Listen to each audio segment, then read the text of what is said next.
Hello, and welcome back to After I Do with Sharon and Danny. See, that's an intro. The hello, I don't have the hello. That's you. That's Daniel was supposed to actually do the intro, but he chickened out. I didn't know what to say because you're good at, like, you said say hello. I'm not gonna say hello. We'll just work on it. Yeah, we'll work on it. I'll keep practicing. We have a pretty fun episode today. We're going to dive into some very fun questions. This time, we're not going to have an emotional podcast. Never I want say to never. yap. I really want to just yap and have fun. So we're going to be talking about what we think are red flags. Y'all told us what your red flags are, so we're going to read them out and we'll vote on whether we think they are red flags or not. I'm so interested to see what you think is a red flag, like the things that you agree with and the things that I agree with, and actually see, like, because we never really spoke about it ever. You know what's going to be so messed up is if we read something and you do it or I do it. Oh, like, yeah, that's so true. Also, you guys, we have some sad news. Daniel is going back to Sydney. Unfortunately, but could be for something good. It's only for a short time. I'm actually feeling very sad because, you know, when I travel away, I miss my wife. I miss you, of course. But I was like, me? Yeah, like you, obviously you.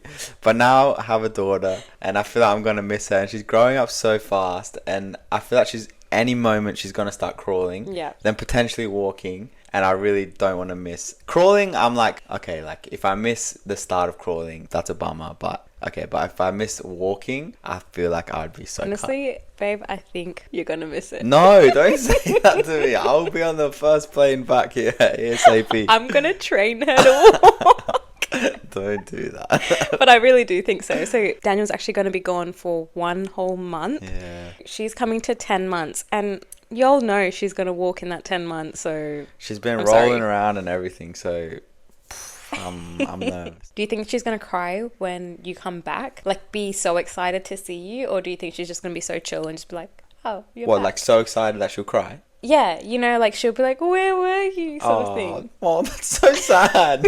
I don't know. I hope she's not like that. I hope she's just like excited to see me. I hope she starts giving cuddles. She like knows but doesn't know. Only when she's scared. Anaya is like a little bit afraid of our vacuum. So every time like one of us starts doing vacuuming, the noise like gives her a bit of a fright. And if you're holding her, she like snuggles into your chest, and then it's actually really cute. Yeah, and I really low-key kind of turn on the vacuum just to get a little cuddle. Wow, that's actually great. No, but I'm also trying to help her overcome her fear, because I also bought her this bubble machine and it has a similar sound to turning on a vacuum. So she's so scared of the bubble machine, and I really want her to enjoy the bubbles. What kid doesn't love bubbles? Yeah. I feel sad for her when she gets scared about that. I need to also update y'all on my coffee journey. It's been going fantastic. Today you made a coffee, cinnamon scroll coffee for Sharon's brother. Yeah. And he said it Sorry. was the best iced coffee he ever had in his Really? life. Did he actually say it was the best iced coffee he had? I don't know if he said that, but he said it was like unbelievable. So you just got my hopes up No, I just thought I gave my brother. He said it was like extremely good. You know what that is? A red flag. You just got my hopes up. Your coffee is a green flag. Okay, thank you. That's a green flag for telling me that. But also, I have bought a bunch of things for my whole coffee journey. I just recently bought, which you don't even know about, I bought a coffee canister, because apparently, I don't even know if you're like even interested in my coffee saga, but I'm going to tell y'all anyway. Apparently, you're supposed to keep your coffee beans in a jar so that oxygen can't get to it, and that it's like really dark. You don't want like your coffee beans exposed to light. You're actually a nerd for coffee now, I swear. Who even does research about that? As I was saying it, I'm just like, are people clicking off our podcast? Because they're like, who wants to hear about coffee? Yeah, this is not a coffee podcast. This is a marriage podcast. No, it's just about our life. And this is my life at the moment. Your coffees are actually so delicious. Thank And you. from where you started to where you are now, you've come a long way. Thank you. Anyways, let's get into these red flags. But first of all, I did a little bit of arts and craft today. I know that you know I made these. I was really trying to hide them from Daniel. Wow, that's class. So here's your flag. How good is that? It's a chopstick. That's quality. And a piece of paper. All right, we've got our red flags. All right. Now let's get to the questions. First potential red flag. Constantly asks about your money. Yeah. Why are you asking me about my money? Yeah, but like I feel like for us, we don't have separate money, but So I don't really understand. Like I understand like every couple's relationship dynamic is different. Like there's separate accounts and a joint account, but for us it's like just all joint. That's why I never ask you and you never ask me because like it's just if You get the notification when I buy something. That's actually true. I just get a notification. So why are you asking me about my money? Why you got notifications about my spending? I gotta keep an eye on you. Otherwise, especially on your coffee pursuit. I'm sure a few husbands out there know they wake up in the morning and they just got a little Amazon parcel at Amazon their door parcel waiting. at their door waiting. I feel like definitely if you're dating and they keep asking you about your money, then that's weird. I feel like you definitely have a period in your relationship when you're about to get married where you talk about your finances and what you're doing. But yeah, so if you're constantly asking about your money, then I think he's a bit of a gold digger. Or she's a bit of a gold digger. Don't do that. That's bad. Why? It's like, oh yeah, true. That sounds so scary to say that. Next potential red flag. Late replies and not communicating the reason why. No wonder, because you did this. I'm very on the fence on that one. Wow. I feel like it's not a red flag. I just feel like, hold on, I'm thinking hard about it. Nah, I feel like it is. I feel like, how many times do I want to say I feel like?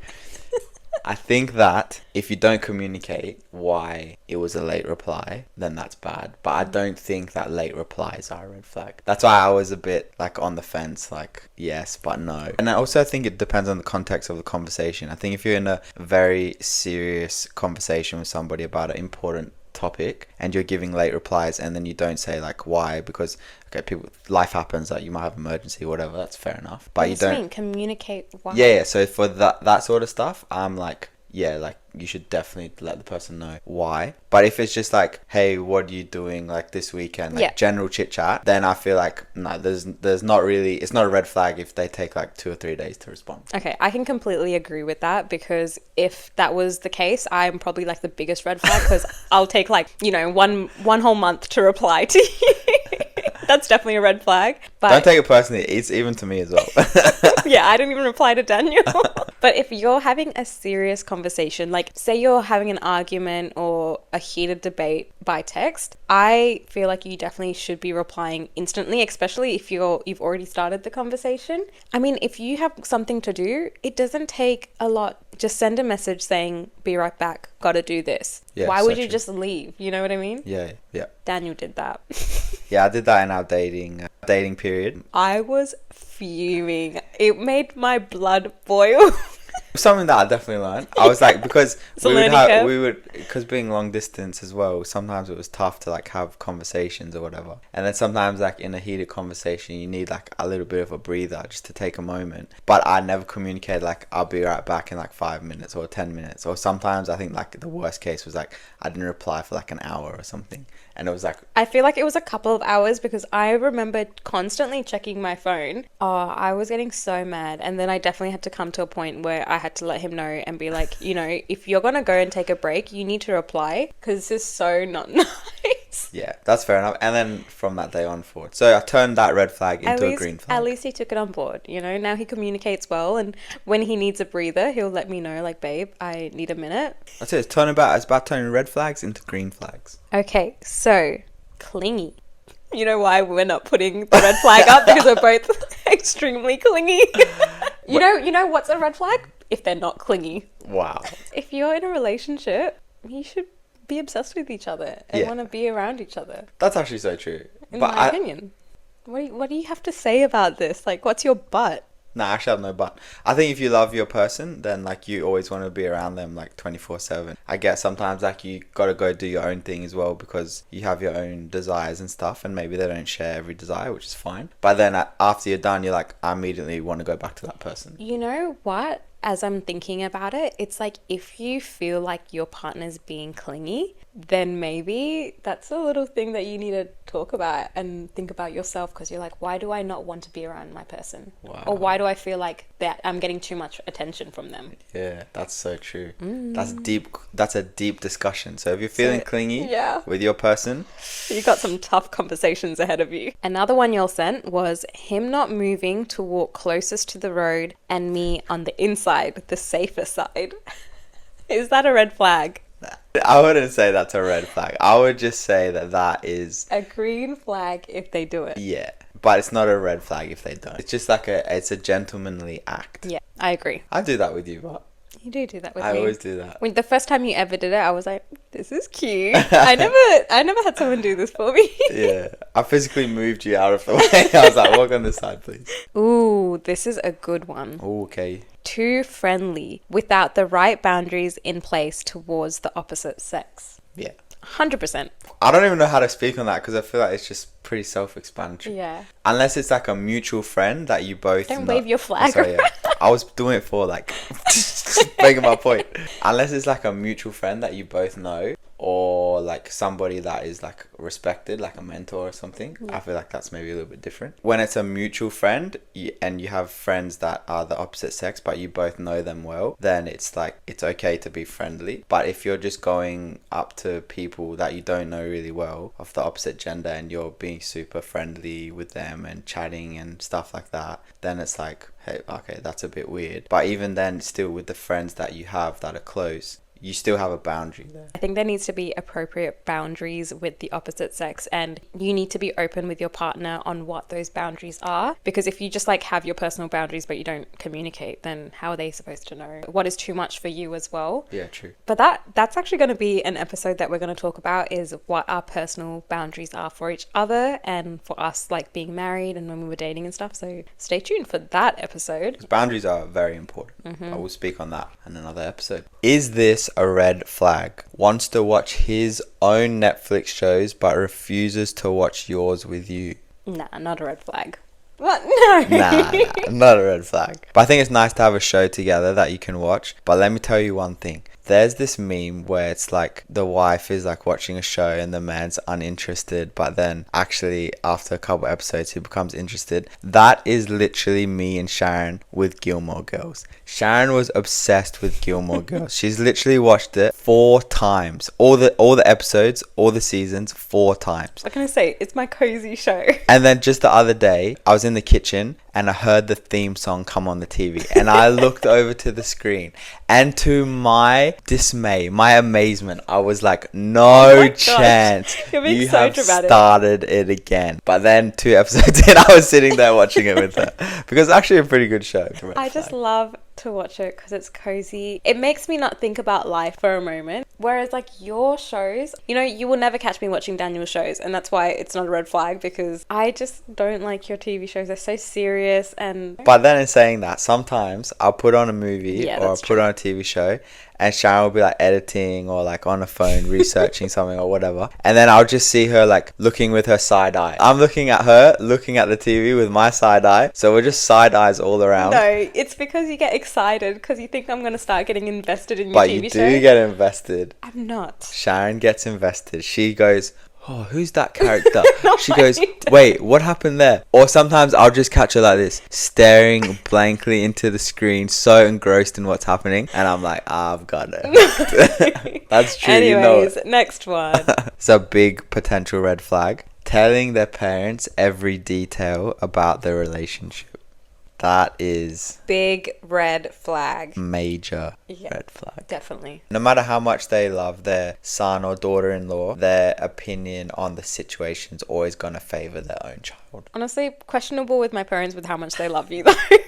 Well, I could say the same for you with my parents. It's like we switched. Something that we did was we invited an older Christian couple into our relationship to speak and to be able to go and speak to them, because then when we have a conflict or something that we're going through, we can go to them and then they can speak clarity into our situation without having a biased opinion, Yeah. because they're not going to favor Sharon and they're not going to favor me, but they just see the situation for yeah. what it is. And that's why it says to leave and cleave in the Bible. If you're telling all of your business to your parents, it's damaging your in-laws' relationship with your partner as well. In saying that though, I feel like that applies for being married. I definitely feel like leading up to marriage, I'm all for you going to your parents and asking advice and being open in conversation. But then once you're kind of hitting that road of like, okay, we're now married, leave and cleave. Leave and cleave. Find a healthy couple that you aspire to have that sort of marriage and let them speak into your marriage. I think I'd be so cut if Anaya didn't come to us when she's trying to like date or like figuring that sort of part of her life out, because it's important that your parents give a bit of direction as well. Like that's what they're there for. Yeah. But then like what Sharon said, once you're married, then it's about creating a new family. And it shouldn't be like you're talking bad about your partner. It should be like you're kind of going to your parents for advice rather than being like, oh, I'm going to go gossip about my partner. Like, why are you gossiping? Just leave that person if you feel like you need to gossip about them. 100%. Because you should be sorting it out with that person. Yeah. But then sometimes when you're uncertain, like what to do in a situation, you do need that advice and that counsel. All right, Daniel, give us another potential red flag. Are we ready? A partner that is controlling. Big red flag. Why do you think it is? What do you mean? I feel like it's quite straightforward. Like, why you shouldn't need to control your partner. It's just point blank. Like, there's really nothing more to say about it. Absolutely. I think everything that you do should be a discussion, and it should never be from a place where you're trying to manipulate or force your partner to do something that you want them to do. Yeah. It's pretty straightforward, I feel like. That one. Have you ever felt that I've been controlling? Nah, I don't think so. I never felt that you've been controlling to me. I think we have a pretty clear understanding of what we require of each other and how we are with each other, and like our roles and responsibilities and how we should act with each other. I think that's just because we've had so many conversations and things like that. But I've never felt that you've ever tried to force me to do something. I mean, sometimes Sharon like bats her eyelids at me and then says, "Can you get my water bottle when it's late at night?" That's a household duty for you to fill my water bottle. Yeah, that's a standard. But nah, in seriousness, I don't think you've ever been like controlling or manipulating or anything. I feel like that you need to do a self-evaluation constantly, especially as a wife. We have the tendency of becoming controlling, and that's why I really kind of intentionally think about my actions, and I'm like, am I like starting to become controlling? I really do think about that a lot. Wow, I never actually knew that you thought about that really? a lot. No, yeah. I think sometimes we can become like passive aggressive, and that can be like a form of manipulation. And so I'm really aware whether or not I'm doing that, because I don't want to do that. Yeah, because you cannot be only controlling in your speech, but you can be controlling in your actions. Yeah. I think that's what that passive aggressiveness is. Yeah. Don't be passive aggressive, guys. Like, just communicate with each other. Yeah. I was going to say something that is really good to do is you guys sit down and you talk about what is your expectation of each other. Like, what is your expectation in your relationship, in your marriage, in what your duties are within the house, because then it's like you're laying the ground on what each other do, so that you can't get passive aggressive with each other. You can't get controlling with each other, because you know what to expect. Yeah, it's clear understanding. Communication, guys. That's it. Communication is key. Just a little thing on that. I heard this joke today. Oh my gosh. It's going to be a dad joke, isn't it? You know what? It's going to be a joke because I can roast you about the joke. What do you mean you can roast me? Because it's going to be a bad... Okay, anyway, say the joke. Wait, let me properly remember it. Okay, Sharon has to start the joke. I prepped her already, but she doesn't know the punchline. So, alright, babe, kick it off. I can't remember what you've asked me to tell you. If you got locked in a room with one keyhole, what would you do? I would talk to the keyhole. No, now, like follow-up question. What? I don't know what the follow-up question is. What would your natural response be? I would talk to the keyhole. Why are you talking to a keyhole? Because communication is key. What? You know what you should have said? Wait, do you get the joke part? Yeah, but you should have said it like communication is the key. But that's not the saying. Communication is key is the saying. As I said, guys, it was going to be a dad joke, and it was a dad joke. When I heard it, I was like, that's actually pretty funny joke. Because you're a dad. Yeah, it's true. All the dad jokes coming out. I feel like it's actually, you just evolve into dad jokes. Because your humour just decreased. Wow, okay. I see how it is. Anyways. Red flag? Do you think this is a red flag? Talking about your ex a lot. Yeah, I'd say definitely. That's a red flag, for sure. Like, who cares about them? Oh, savage. Sharon's actually savage. Sometimes you actually are. But that's true as well. I feel like once they're an ex for a reason. Look, I wish them the best, but at the end of the day, like, they have no relevance for your marriage, for your relationship, who you're with currently, It's like they're irrelevant. I mean, I definitely do think that you need to have a discussion with your partner and like lay down everything that's happened, be open about all of it. But like once that conversation has been done, it's like done and dusted, move on with your life. Who cares? Yeah, that's so true. Yeah. It's a big conversation for some people, but it needs to be done. And then, you just continue on and move on with your life. See, a red flag for me would be not discussing your exes or your like past. Trying to hide it or something like that. Yeah. Because like you don't want to be in the room and your ex is there and you don't know who that person is. Like that is really bad. 100%. It should be so like an open book with your partner. It should just be like no secrets, no nothing. The only secret should be if you're planning a surprise holiday. Which could be coming up on our 7 month if you didn't see it. Are you actually? Well, like now you've ruined the surprise. Nah, I'm just kidding. Are you planning? Well, now he has to plan, right? Not following through with surprises. Red flag.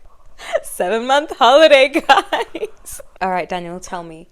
When we were dating, did you have any potential red flags with me? That you were like, don't know about that. I don't know. Are my feelings going to get hurt? I'm scared. Nah, honestly, I can't ever remember thinking that there was something that you did or said and I was like, ooh, I don't know about that. Like, truthfully, I can't remember. If there was something, then it must have been like such a small thing that I didn't like stick. I just feel like, especially in our dating period, it was just like so much fun and just like such a great time that there was like no room for any red flags. It was just like let me tell you all your red flags then. That's probably fair. I feel like men have more red flags. You didn't have a lot? I feel like you've actually never told me this part. Really? About when we were dating? Yeah. Yeah. I think I told you. Do you want me to tell it on the podcast? It depends on what it is. Is this controversial? Tell me what it is. I'm going to tell you. First red flag of Daniel's. Why'd you gulp? Because I'm trying to think what my red flags were. All right. Your first red flag was very early dating days. You're like getting all the tea now. So this is like we maybe just started to see each other, been seeing each other for maybe a couple of weeks. After church, we all like went out as a group to Nando's. Do you remember? Yeah, I know what you're going to say. I know exactly what you're going to say. Okay, and in my head, I know Daniel is seeing me and he knows I'm seeing him. And we're at Nando's and he comes to me and he says, like, what would you like to eat? Because he's going to like get it for me. And there's another girl in this group and he asks her, like, what would you like to eat? You were going to pay for that girl's food as Look well. at your face. You're reliving it so... Big no. Like, and I didn't know about it. So I was like, excuse me, what?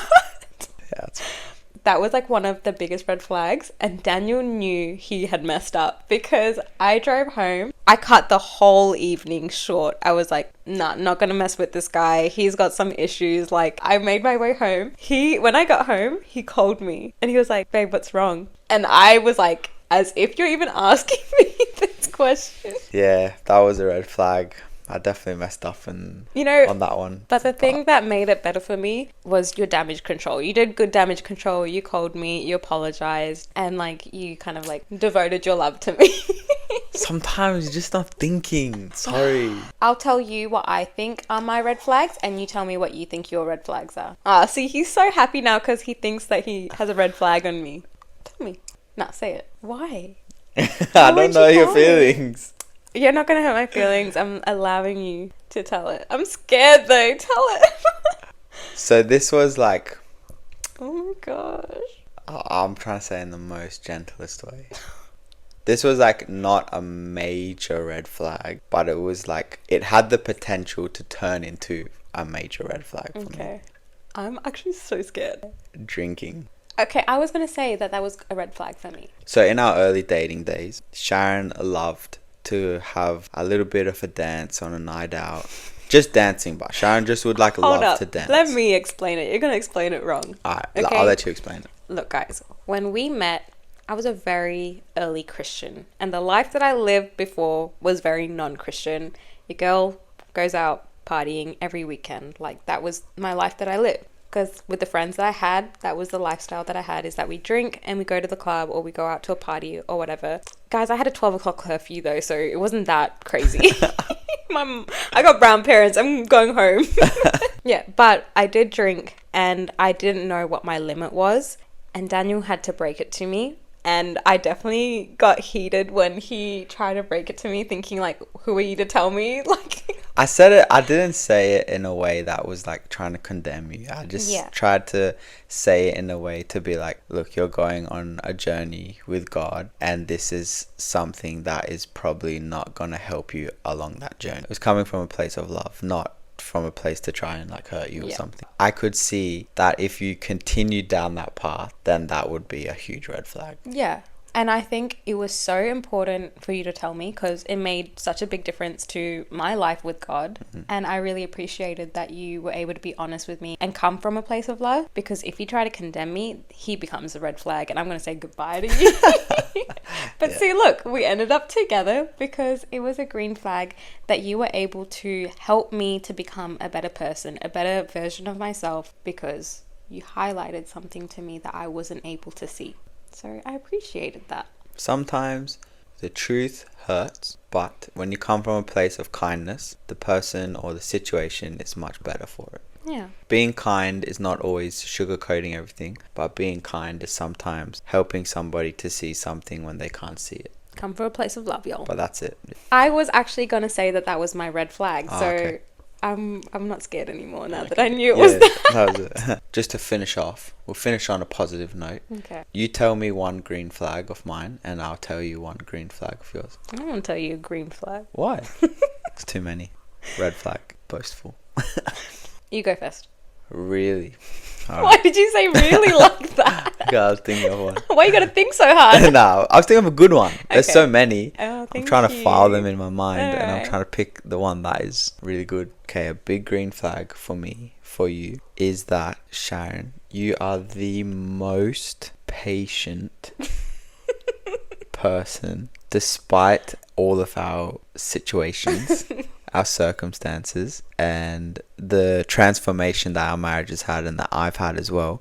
The way that you were patient and still are patient through that whole process has been like really massive, because I feel like if you weren't patient and understanding, even when like truthfully it drives you like mental sometimes, truthfully, right? If you weren't patient and understanding, then those situations could have turned out like so much more worse for us. That was something that you have, a character that you have that is so special, and I was like, wow, that's such a beautiful quality that you have. Thank you for being able to recognize my patience. Yeah, I definitely recognize it. Oh, because sometimes Doesn't go unnoticed. sometimes it's hard. Sometimes the patience is up to here. It's the heel. Thank you. All right, you want to hear your green flag? Lay it on me. I think this would be the biggest green flag I have for you. Are we going to get emotional? No. Okay. I know you might. I think my biggest green flag for you is that I know our communication has had a lot of work, but I feel like every time we do talk, you are open to hearing what I say eventually. Like at the beginning, you might have a little hard time hearing it, but then you do come to hear it and you try to take it on board and you actually try to do it. That's a hard quality to have, because some people, you can talk to them, but they never take it on board and they never change. And it's like you're talking to a brick wall. I think I always do listen, and I try to understand like what anybody tells me. Yeah, sometimes like implementing those things can be difficult, but I always try to like grow as a person. I think I'm good at taking on criticism, or constructive feedback. That's a better way to put it. To help me grow as a person. I feel like if you're in a relationship with someone that can't take anything on board or refuses to change, it doesn't work. And that's why I feel like it's your biggest green flag, because we can continue, like, because it works both ways. I need to be able to take on criticism as well. But I feel like especially men, in my experience of what I've heard and what I've seen, men don't want to change. Just the men that I've experienced. No, I'm not saying every man doesn't want to change. And that's why I really love that quality in you, because I do genuinely see you wanting to be better. And I love that. Thanks. I appreciate that. Always trying to be a better man of God for my wife and for my kids. And always trying to be a better woman of God. That's for it. my husband and for my kids. That's it. And we push each other to be better, and that's a green flag for our marriage. So yeah, it's been really fun getting to know some red flags and green flags. If you guys don't agree with some of our red flags, definitely let us know. There's so many different opinions on red flags out there. So Yeah. it's like, each couple, each relationship has different ones, but I think there's some that are always going to be red flags. It's like a standard red flag That's so true. that we all universally agree on. Yeah, Yeah. that's it. All right, you guys, thanks for joining us for another episode on After I Do. We pray that you guys have an incredible week, and we can't wait for you guys to join us for the next episode. I think it's going to be on boundaries. That's a big one. There's so many boundaries and things that need to be in place. But we'll go into the nitty-gritty of the boundaries that we put in place for each other and for, you know, the opposite sex. Wow. I'm excited for that one. All right, guys. Well, we love y'all, and we'll see you guys in the next episode. All right. Bye. Love y'all. Bye.